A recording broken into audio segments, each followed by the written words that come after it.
Welcome to Blood Sugar Squad, your go-to channel for simple, actionable tips to manage diabetes and live your best life. Peanut butter. Creamy, salty, satisfying, and practically an American institution. It's in millions of kitchen cabinets, and for people with diabetes, it can actually be a pretty smart food. But there's a catch. So today, we're going to answer a deceptively simple question. Are you buying the wrong peanut butter?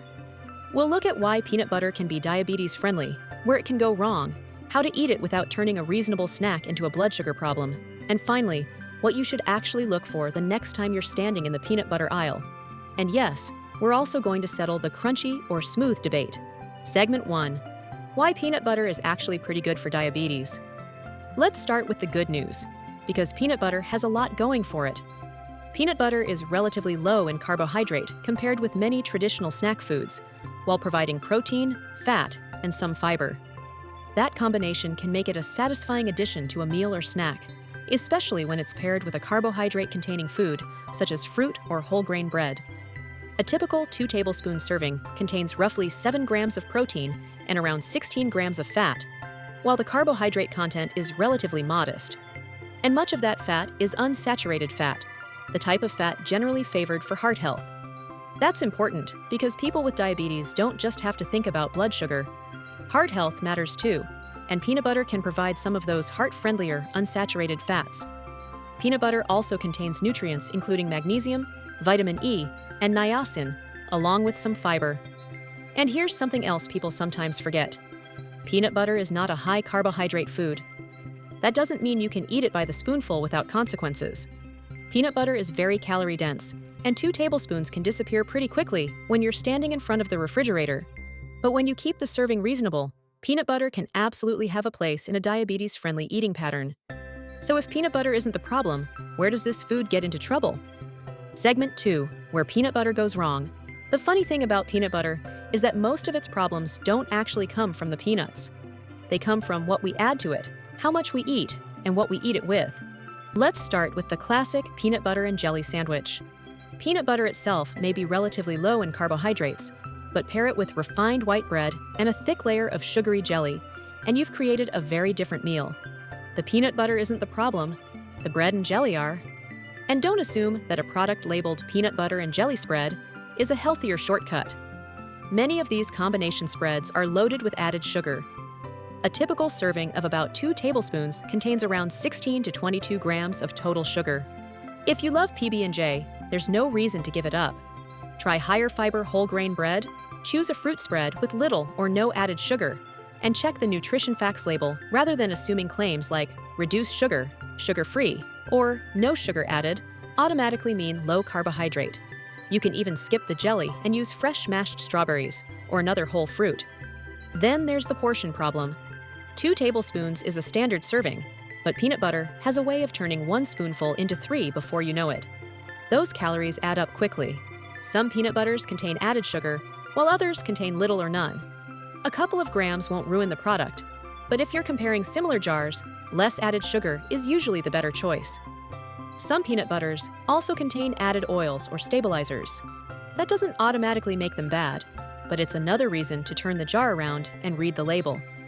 That little panel on the back tells you a lot more than the marketing on the front. Segment 3, peanut butter without the blood sugar spike. Now, let's talk about how you actually eat peanut butter, because the combination matters. Think about peanut butter and an apple. The apple provides carbohydrate and fiber, while the peanut butter contributes protein and fat. That's a very different snack from eating a pile of cookies and hoping the peanut butter will somehow cancel them out. Try peanut butter with apple slices, celery, or another fiber-rich food.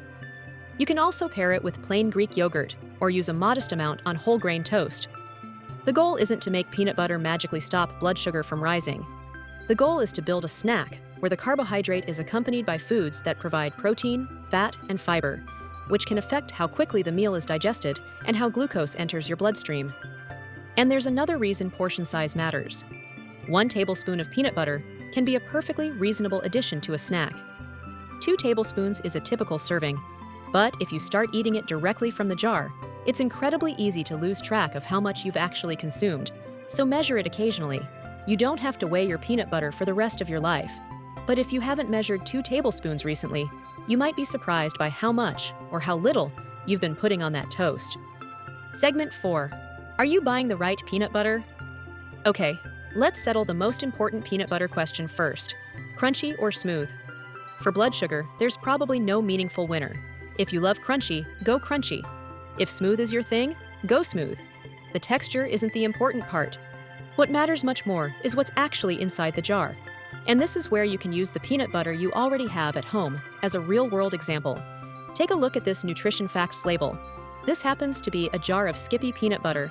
A 2-tablespoon serving provides 16 grams of total fat, 7 grams of protein, 7 grams of total carbohydrate, 2 grams of dietary fiber, 3 grams of total sugar, including 2 grams of added sugar, and 150 milligrams of sodium. Now don't panic when you see those 2 grams of added sugar. That's not enough to suddenly make peanut butter a bad food. The point isn't to find a perfect peanut butter, it's to compare similar products and choose one with less added sugar when you can. Next, look at the total carbohydrate. If you count carbs, that's the number that matters, not marketing terms like net carbs. Then, read the ingredient list. Peanuts should be the first ingredient. You may also see salt, oils, sugar, or stabilizers. And don't assume words like natural automatically mean a healthier choice. The ingredient list tells the real story. What about powdered peanut butter? Since most of the oil has been removed, it's lower in fat and calories than regular peanut butter. It can certainly fit into a balanced eating plan, especially in smoothies or yogurt, but you'll still want to check the nutrition facts and ingredient list because some brands contain added sugar or other ingredients.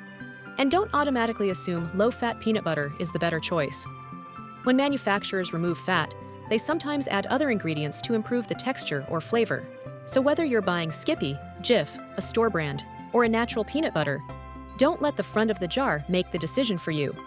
Turn it around, compare the nutrition facts and ingredient list, and you'll be making a much more informed choice. Segment 5. Final thoughts. So, are you buying the wrong peanut butter? As you've seen, the answer usually isn't hiding on the front of the jar.